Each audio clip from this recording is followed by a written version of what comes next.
Para nosotros es más que un honor recibir en nuestros estudios a la vicepresidenta de Costa Rica, Exi Campbell. Muy buenos días. Buenos días, buenos días. Muy contenta de estar aquí. Bueno, para que tengan una idea, Exi Campbell es una persona reconocida en su país. Primero, antes que ser política, ser vicepresidenta, fue una gran activista por los derechos humanos y por los derechos de los afrodescendientes. De eso hablamos alguna vez en televisión y bueno, en ese trabajo cotidiano con la gente, llegó a ser diputada de su país, precandidata a la presidencia y finalmente ganó en un proceso electoral como vicepresidenta. Así que nos sentimos felices de que esté esta mañana, Exi. Yo también me siento muy contenta porque este país representa mucho, mucho en términos de los movimientos, pero también de las agendas democráticas, de inclusión, y por eso es una celebración poder estar aquí. Exi, cuando usted llegaba aquí al estudio, estábamos hablando de un caso de corrupción, sí. Que es un desafío no solo para la República Dominicana, sino para todos nuestros países. Usted desde Costa Rica, ¿cómo lo ve? ¿Y cómo han hecho ustedes para que estas cosas sea lo menos posible? Bueno, en realidad esa es una de las realidades, ese es una de los desafíos que tenemos en la región. Yo pienso que en el mundo entero el tema del poder implica que hay quienes quieren sacar provecho desproporcionado a través de negocios ilícitos, sacándole recursos al Estado. Y eso lo hemos visto de diferentes maneras. Yo creo que son temas en donde los poderes judiciales tienen que actuar con mucha celeridad, porque aquí lo importante es desarticular las redes de corrupción que se generan y que hacen tanto daño, no solamente a la credibilidad de la gente, sino en este caso que usted misma presentaba, le hace daño a la gente que ya de por sí está en una condición de absoluta vulnerabilidad. Así que nosotros tenemos varias leyes, tenemos una ley contra la corrupción y el enriquecimiento ilícito, que es una ley aplicable para los servidores públicos, en donde se castiga tanto al que hace un acto de corrupción como al corruptor, al que de afuera impulsa a funcionarios públicos a hacer actos ilícitos. Esa ley obliga a que los funcionarios públicos de alto nivel tengan que hacer de manera permanente la declaración de bienes, estén inhibidos ellos y sus familias a venderle servicios al Estado, directa o indirectamente, y realmente una serie de acciones que lo que pretende es, digamos, que proteger al Estado de las propias, de las posibilidades que podrían tener funcionarios públicos. Y además tenemos una Procuraduría de la Ética. Ah, sí. En la Procuraduría de la Ética… ¿Cómo funciona? La Procuraduría de la Ética recibe denuncias anónimas o denuncias políticas sobre supuestos actos de corrupción que atentan contra la ética. No solamente tiene que tener un carácter legal, porque a veces la Procuraduría, cuando recibe un caso, analiza el caso y dictamina, lo eleva a los tribunales. Pero en algunos casos son lo que se llaman faltas a la ética porque se hace un uso abusivo del poder y, entre otras cosas, el funcionario puede ser sancionado con el despido y para no volver a ser nombrado. Así que hay diferentes mecanismos, lo que no quiere decir que eso nos inhibe a la realidad que ustedes están enfrentando o que enfrentan todos los países con respecto a la corrupción. Sí, gracias señora vicepresidenta por venir aquí. Bienvenida. Aquí también tenemos leyes, pero hasta hace poco eso se quedaba impune. En Costa Rica, un país al que muchos dominicanos ven como un modelo, o sea, que nos lleva en términos de fortaleza institucional, hay funcionarios presos, hay gente condenada por corrupción, porque aquí se denuncia y salvo ahora, que todavía está en proceso, eso se quedaba como si nada. No, bueno, nosotros tuvimos incluso casos muy sonados con expresidentes de la República que estuvieron inclusive en la cárcel. O sea, sí se denuncia. Yo por eso digo, la lógica no quiere decir que porque uno tiene leyes o porque tiene un marco normativo tiene el tema resuelto. Y siempre habrá muchas más cosas que hacer. creo que en casos específicos, y por eso es que me llama muchísimo la atención este caso, nosotros tenemos ahora abierto un caso relacionado con obra pública, como los casos que se dieron a nivel internacional, a través de la empresa brasileña, tenemos Odebrecht. Odebrecht, Ajá, muy famosa por aquí. Exactamente. En todos nuestros países. Nosotros no tuvimos Odebrecht, pero tenemos un escándalo abierto relacionado con obra pública con empresas costarricenses. Y inclusive los dueños de las empresas están ahora privados de libertad.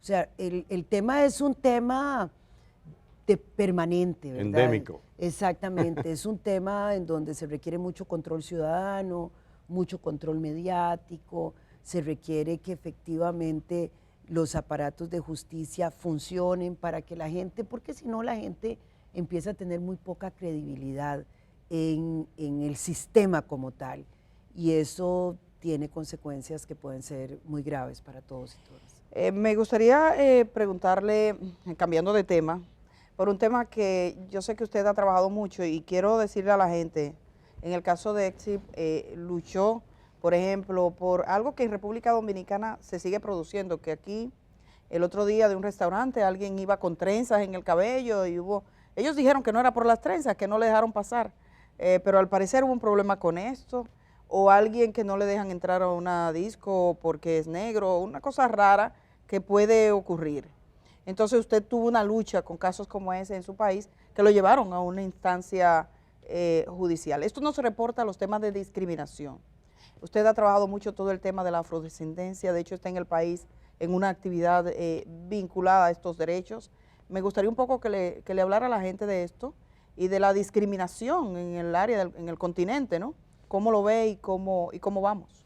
Bueno, primero yo quisiera decir que a nivel global, la Alta Comisionada de Derechos Humanos presentó un informe sobre brutalidad policial y racismo sistémico contra afrodescendientes. Lo quiero decir porque a veces una cree que es que solo pasa aquí y no pasa allá y que esto es una cosa extraordinaria. No, es ordinaria, es el resultado de un sistema colonial que puso en una condición de clara desventaja a millones de personas y sus descendientes, pareciera que fue hace mucho tiempo, siguen pagando las facturas, porque el ordenamiento de las sociedades coloca a las personas afrodescendientes en una condición de clara desventaja. De manera que cosas que pasan aquí ya pasaron en otro lado, o sea, ya fueron enfrentadas en diferentes sitios, o cosas que pasan en unos países van a pasar en los otros porque son producto de una organización que, ¿por qué hice referencia a el informe de Michelle Bachelet, la alta comisionada? Porque ella lo que dijo es que el racismo es sistémico, que quiere decir que está en el sistema, que es parte de la organización del sistema, y que si nosotros no deconstruimos eso, vamos a tener unas víctimas permanentes.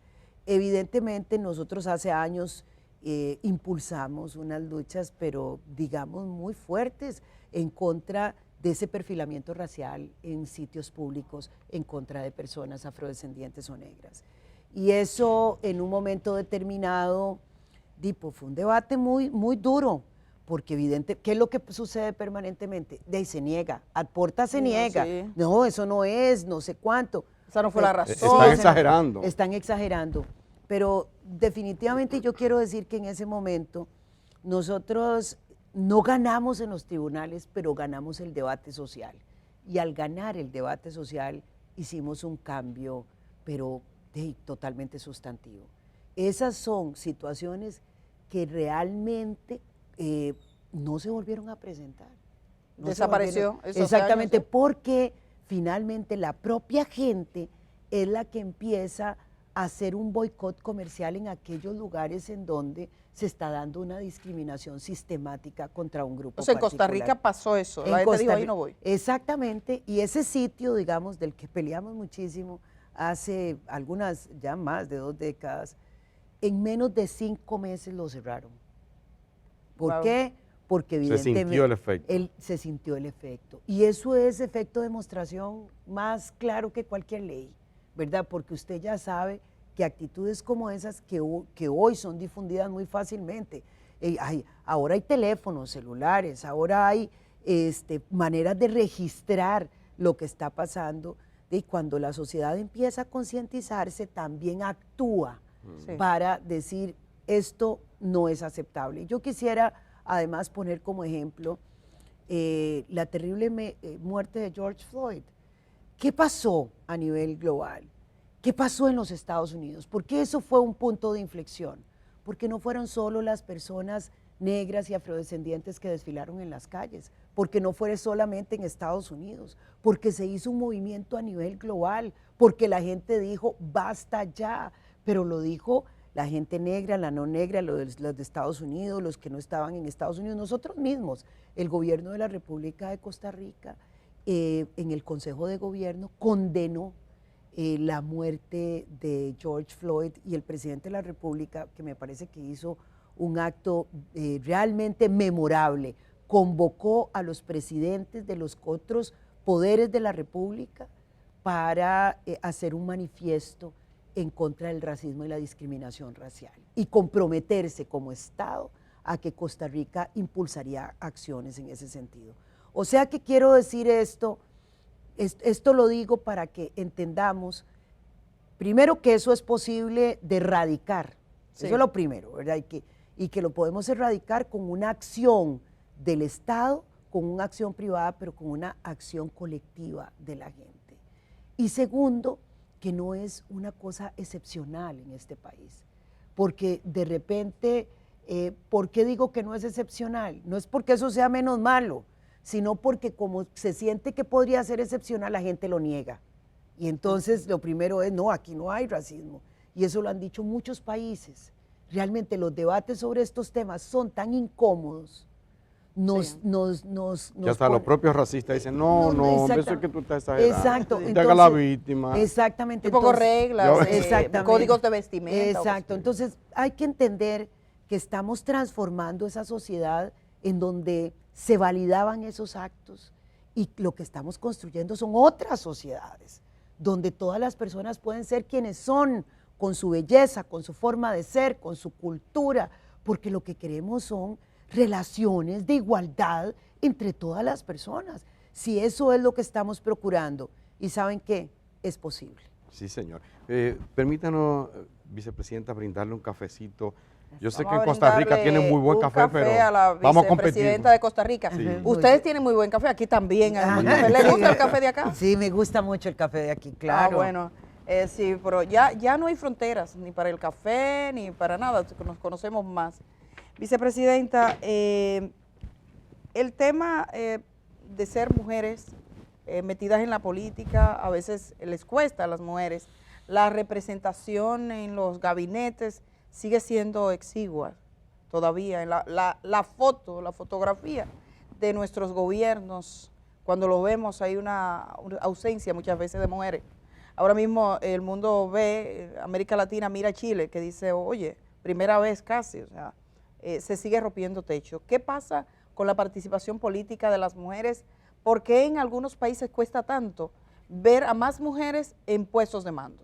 Bueno, yo quiero decir que yo siempre celebro que yo vengo del activismo y no de la política, porque cuando uno está fuera de la política, una demanda lo que cree que la política tiene que hacer. Entonces le toca, cuando llega, exigir eso que antes le exigía a terceros. En el caso costarricense, yo vengo de un partido político originalmente que ya tenía la paridad en todos los órganos de decisión, desde principios del siglo, ¿verdad? O sea, eso es hace 22 años. Cuando se instala este gobierno del presidente Carlos Alvarado, un grupo de mujeres le pedimos, antes de que tomara decisiones sobre el gabinete, que tenía que ser un gabinete paritario. Y yo creo que lo vio con total normalidad. También creo que las generaciones de personas más jóvenes empiezan a ver con muchísimo más normalidad cosas que antes eran las grandes demandas. Y el presidente se comprometió a tener un gabinete paritario. Lo tuvo al inicio y ahora estamos terminando con un gabinete más que paritario. Entonces los argumentos de que no había mujeres capacitadas, que etcétera, no, realmente, y además en todo tipo de carteras, en las carteras económicas, en las de ciencia y tecnología, en las carteras sociales, en las carteras de comercio exterior hubo. Sí. En realidad, esa es una decisión política, eso no requiere de ley. Eso requiere del compromiso de decir, voy como presidente o como presidenta, como encargado de contratar a buscar a las mejores mujeres. Así como usted puede buscar los mejores hombres para que le brinden servicio al Estado, usted puede buscar a las mejores mujeres. Y hay mujeres extraordinarias en este país y en todos los países. ¿Y qué es lo que pasa cuando se hacen esas cosas? Pues tenemos una perspectiva que nos estamos perdiendo. Cuando usted tiene un gabinete donde no están las mujeres, está perdiendo una parte, no solo de la creatividad y el conocimiento de la sociedad, lo cual es una estupidez, ¿verdad? Es una estupidez y eso lo dice el Foro Económico Mundial y yo siempre digo los datos. El Foro Económico Mundial dice que si los países dieran oportunidades iguales a las mujeres que a los hombres, el Producto Interno Bruto podría crecer entre el 15 y el 35%. O sea, no poner a mujeres en términos, en puestos de decisión económica y política es botar plata. O sea, estás botando el talento, la creatividad de la mitad de la población. Entonces, cuando una mira, Costa Rica lo hizo al inicio, Colombia, cuando inició la administración, tuvieron un gobierno paritario, lo hace Chile, y creo que lo hacen cada vez más los presidentes como más jóvenes. Los presidentes más jóvenes. Sí, los más jóvenes, la verdad. Casualmente. Realmente porque se sienten menos cuestionados en términos de lo que significa poner mujeres a la par de ellos, a gobernar con ellos y con otros hombres. Así que, pero usted lleva toda la razón, todavía estamos en el camino, pero yo estoy convencida de que cada vez más estos procesos van a ser más acelerados. ¿Por qué? Porque hay más mujeres demandando esos espacios políticos, porque hay más hombres conscientes que entienden que realmente no se trata de discriminar a una mujer por ser mujer, sino más bien se trata de buscar a la mejor gente y en esa mejor gente van a tener sobradamente mujeres. Y además creo que las generaciones de personas y de mujeres más jóvenes son más demandantes. Esa es una generación que es más compasiva, que es una generación más comprometida. Yo por eso le he puesto a esa generación la generación de la luz, porque es una generación que quiere aquilatar lo bueno del pasado, pero transformar lo que en el presente no está bien. Entonces son también más asertivos y asertivas, y creo que por eso en países como Chile, esa asertividad de una generación de gente más joven, vimos a las mujeres jóvenes chilenas desfilar en las calles a propósito de los movimientos sociales que se dieron en ese país. Así que tenemos que acelerar el paso en todos los países. Y si no se hace, bueno, es un contrasentido. No, y si no se hace es un contrasentido. Sí, sí. Cuando las mujeres están en el poder se puede trabajar más los temas de inclusión social, se pueden abordar mucho mejor los temas económicos, se puede hacer mejor distribución de la riqueza. Es un contrasentido, eso es como que usted tuviera en su propia casa un recurso que es muy importante Y no lo utiliza. y no lo utiliza y dice, no, mejor lo dejo allí. O tiene en su casa tiene una hija que se ha preparado excelentemente bien, es científica, tiene todo, le están ofreciendo un trabajo afuera y usted le dice, no, mejor quédese aquí. Ya eso no es Lavando los platos. Lavando los platos. Eso no, ¿verdad? Nadie lo pensaría porque ¿para qué hice tanta inversión en esta joven profesional para luego dejarla lavando los platos? Eso es lo que está haciendo de alguna manera los estados cuando no comparten el poder entre las mujeres y los hombres. Definitivamente. Vicepresidenta, yo quisiera aprovechar su presencia aquí en la República Dominicana y en este espacio para que nos dijera qué impacto ha tenido en Costa Rica este Tratado de Libre Comercio con Estados Unidos, y que incluye 5 países, ¿verdad?, de Centroamérica y la República Dominicana. ¿Cómo ha variado el balance, el intercambio comercial? ¿Si ha sido favorable, si ha sido...? Bueno, lo que pasa es que ya como con el tratado, Costa Rica fue un país que dio un debate, pero férreo, contra el tratado. Ya se convirtió en parte de las reglas comerciales de nuestro país. Ha impactado a algunos sectores que no se miraban en aquel tiempo cuáles serían los impactos, los sectores productivos, productores de carne, por ejemplo, de leche inclusive, algunos productores agropecuarios han sido impactados directamente. ¿Por qué? Porque realmente lo que sí ya sabemos es que si queremos negociar tratados, cuando creemos en la apertura comercial es porque ya el mundo se nos hizo pequeño, ¿verdad? Ya realmente las fronteras cada vez son menos y las oportunidades económicas y financieras están en todo lado. Pero las negociaciones tienen que implicar los impactos directos e indirectos que tienen sobre sectores específicos e ir ajustando, porque ahora lo que nosotros hemos hecho es ir ajustando. Nosotros tenemos un programa de abastecimiento institucional que son pequeñas empresas productoras que le venden directamente al Estado para hospitales, escuelas, cárceles. Entonces no tienen que depender directamente del mercado, sino que el Estado les puede comprar directamente sin intermediación. De manera que hay que jugar con las reglas que uno tiene y hay que tratar, eso sí, porque lo ha dicho la CEPAL, de disminuir las brechas de esos sectores que se han ido quedando atrás, porque en los últimos años, con todo y tratados comerciales, lo que tenemos es que América Latina ha ensanchado las brechas de desigualdad, incluyendo mi propio país. Entonces, ahí tenemos un gran desafío que no podemos volver la cara hacia atrás, porque son ciudadanos y ciudadanas habitantes de nuestros países a los que se les deben de cumplir todos los derechos. ¿Qué tal el impacto de la pandemia? ¿Cómo está Costa Rica en este momento con el COVID-19? Bueno, pasamos yo pienso, creo. Que se pasó la línea. Nunca hay que decir que se acabó, pero pasamos el tiempo más difícil. Logramos avanzar en un proceso de vacunación que cambia también la lógica de hospitalizaciones y muertes. Se ha universalizado, ahora estamos en un proceso de vacunación para niños y niñas mayores de 5 años. ¿Hubo resistencia a la vacunación de algunos sectores? Vieras que hubo alguna resistencia, pero muy poca. Digamos, Costa Rica no fue un país que tuvo ningún movimiento importante antivacunas. Ajá. En general, la gente entendió que era todas un proceso. Todas las iglesias apoyaron. Exacto. Ningún pastor salió a decir que eso era siempre hay alguno por ahí perdido, pero nunca no tuvieron como ese eco ni respuesta ciudadana. ¿Y qué por ciento de la población tiene? No, ya más del vacunaron. Ya más del 90% está vacunado.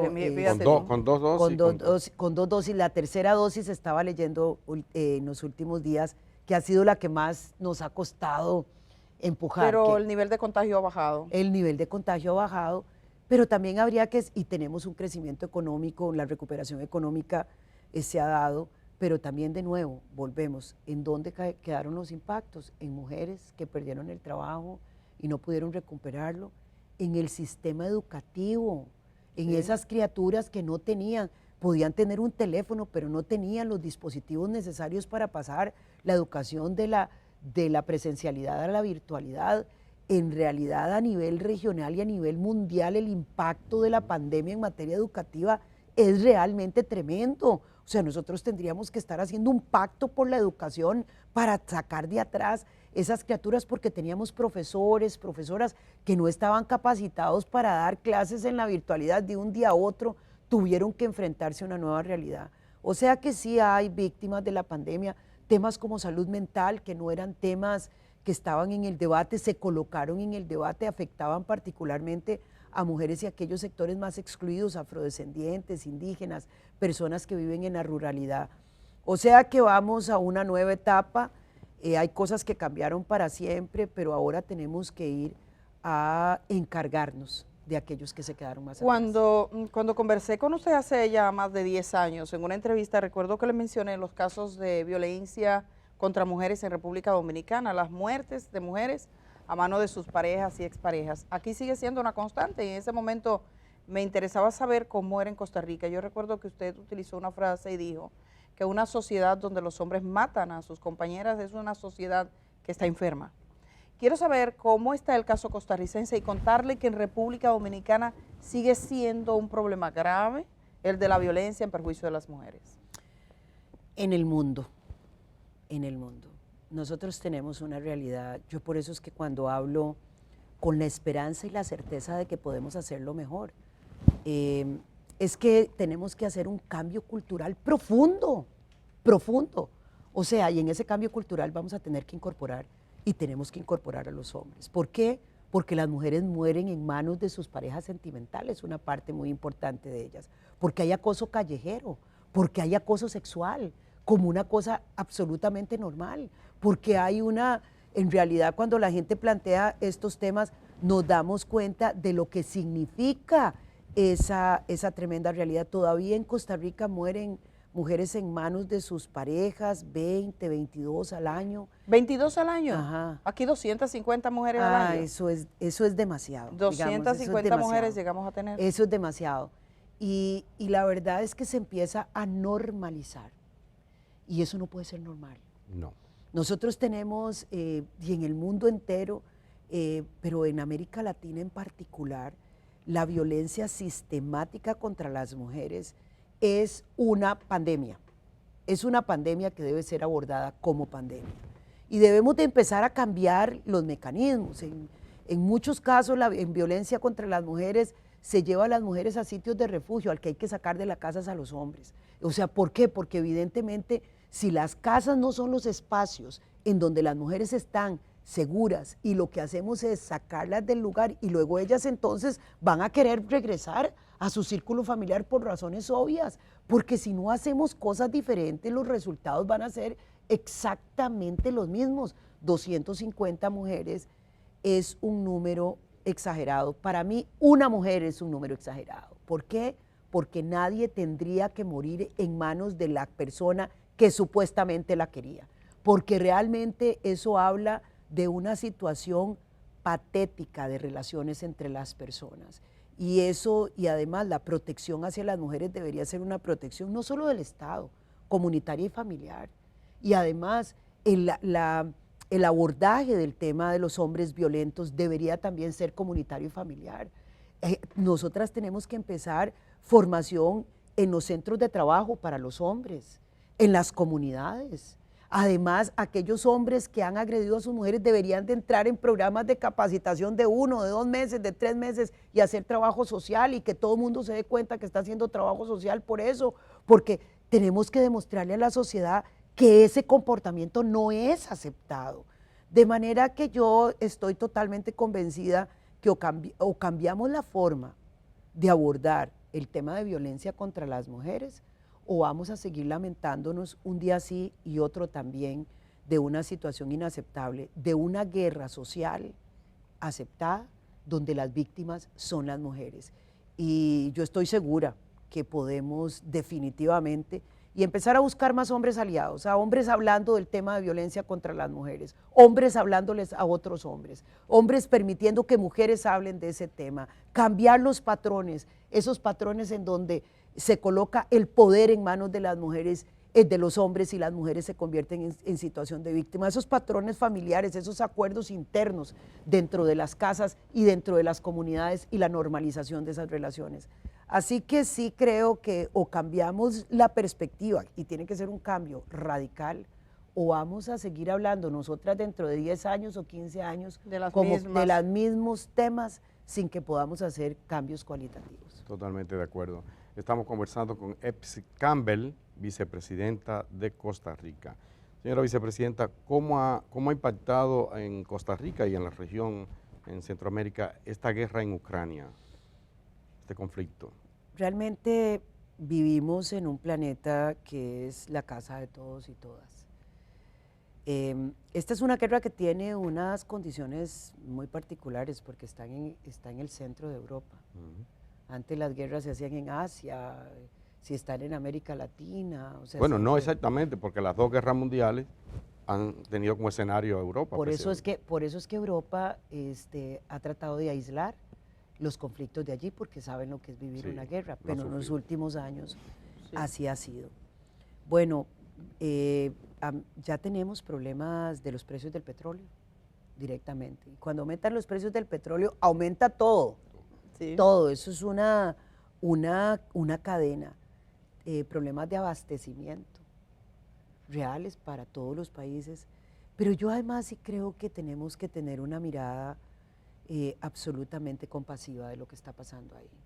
No solo por lo que nos impacta a nosotros de rebote de una guerra, es que mientras no nos conectemos todos con la vida de todas las personas porque vale igual, mientras no nos solidaricemos con las mujeres de Afganistán que perdieron derechos cuando llegaron los talibanes al gobierno, mientras veamos que allá es allá lejos. Que no tiene que ver con nosotros. Que no tiene que ver con nosotros, entonces estamos atentando contra la sobrevivencia humana. Cuando usted escucha las noticias de que en Ucrania, en una parte del país, los rusos están haciendo atentados contra hospitales, supermercados y contra el servicio eléctrico, que más de 100 niños y niñas... Y contra la prensa. Y obviamente contra la prensa. Pero entonces lo que quieren es aislar a la gente y matarla de frío. O sea, ya han muerto una cantidad de personas y la desolación es una guerra en tiempo real, además. Sí, transmitida. Usted la ve transmitida en tiempo real. De manera que creo que nosotros tenemos que ser parte, porque las transformaciones pasan no solo por lo que uno hace en el Estado, es por lo que ustedes hacen aquí cuando están haciendo comunicación, es por lo que uno hace en la casa, es por lo que uno hace en el barrio, lo que hace en los diferentes espacios. La transformación se trata de que nosotros tengamos pasión en lo que hacemos para contribuir con el cambio que requiere la humanidad, pero también compasión. Y compasión significa ponerse en los pies de los otros. Pero hay gente que en lugar de compasión mete fuego, mete leña al fuego. ¿Usted no siente que hay potencia, que hay países que en lugar de promover la paz están instigando el conflicto, están instigando al enfrentamiento? Pero por supuesto, pero una tiene que tomar partido en esto. Y yo por eso es que siempre hago un llamado desde un país que tiene desde el año 1949 no tener ejército, de gastar la plata en otra cosa, en educación, en salud, de ponerse, lo que nos decían en el pasado, ustedes se vulnerabilizaron porque no tienen quien los defienda, no se necesita. ¿Cuál es ejército? No ha hecho falta. No ha hecho falta, no ha hecho falta. Sí, recordar que Costa Rica no tiene ejército. Y no va a hacer falta, porque el gran desafío humano es la eliminación de todos los ejércitos y que en lugar de armas de guerra estemos buscando las soluciones a todos los problemas de salud, de abastecimiento. De manera que en este tiempo nosotros sí podemos desde solidarizarnos, de no pensar que eso es un tema que no tiene que ver con nosotros, tener compasión, igual como yo digo que hay que tener compasión con los que están cerquita de una y que están pasándola muy mal y que no puede una ser indiferente ante eso, darse cuenta que esa es una realidad que nos impacta y que nos tiene que poner alertas a solucionar también lo que tenemos en casa. Sí, Campbell, voy a pedir por favor al titulador que nos regale un segundo del nombre de Exi en pantalla para que la gente que quiera seguirla la busque en las redes sociales y la siga, a la vicepresidenta de Costa Rica, y así ve cómo se escribe exactamente, ahí está para que le puedan seguir. Bueno, quisiera ya, terminando esta entrevista, sé que tiene otro compromiso, que nos dijera brevemente, usted está aquí en una actividad promovida por Naciones Unidas, Diálogo de Tambores, que se hizo también en Costa Rica y que se hizo en Uruguay, así que rápidamente en un minuto nos diga de qué se trata esta actividad y cómo le ha ido, cuántos días estará por República Dominicana. Bueno, yo voy a estar 4 días, pero ya voy por el tercero. El diálogo de Se puede quedar unos días más. Pues que si me quiero quedar, por supuesto. El diálogo de tambores es una actividad, es un proceso y un programa de reconocimiento para los y las afrodescendientes de las Américas y el Caribe. Eso lo que permite es, a través de la cultura, darle un debate sobre los derechos de las personas afrodescendientes, sobre las realidades. El diálogo de tambores habla sobre la necesidad de mirar los aportes históricos de los afrodescendientes y las perspectivas y desafíos de futuro. Y pone en la mesa de discusión a todos los actores, a comunidades, a los organismos de las Naciones Unidas y al Estado. Eso lo que nos permite es realmente entender que desde el tambor, desde la cultura, desde el son, podemos realmente lograr los acuerdos necesarios para garantizarle a los y las afrodescendientes todos los derechos en todos los momentos. Sí, hay que decirle a la gente, hay un programa sobre esto y tenemos previsto que Xiomara Fortuna esté acá, ellos tendrán una presentación dentro de todas las actividades, así que con Maribel Contreras podrán ver todo el programa. Nosotros nos sentimos, señora vicepresidenta, muy honrados de que usted haya aceptado esta invitación, le deseamos éxito en lo que le falta dirigiendo junto a su presidente los destinos de su país Y por supuesto, seguiremos pendientes porque usted seguirá trabajando por los derechos de la gente, incluso después de dejar la vicepresidencia de Costa Rica. Así es, esa es mi pasión y es mi misión. Yo la verdad es que creo que una tiene que aprovechar cada espacio que tiene para transformar lo que cree que está mal y para darle oportunidades y justicia a las personas que menos tienen. Muy bien. Gracias a Exy Campbell. Qué bueno la gente apasionada con lo que hace. Un lujo de entrevista en el día de hoy. Sí, Nos señor. vamos a una pausa, regresamos de una vez.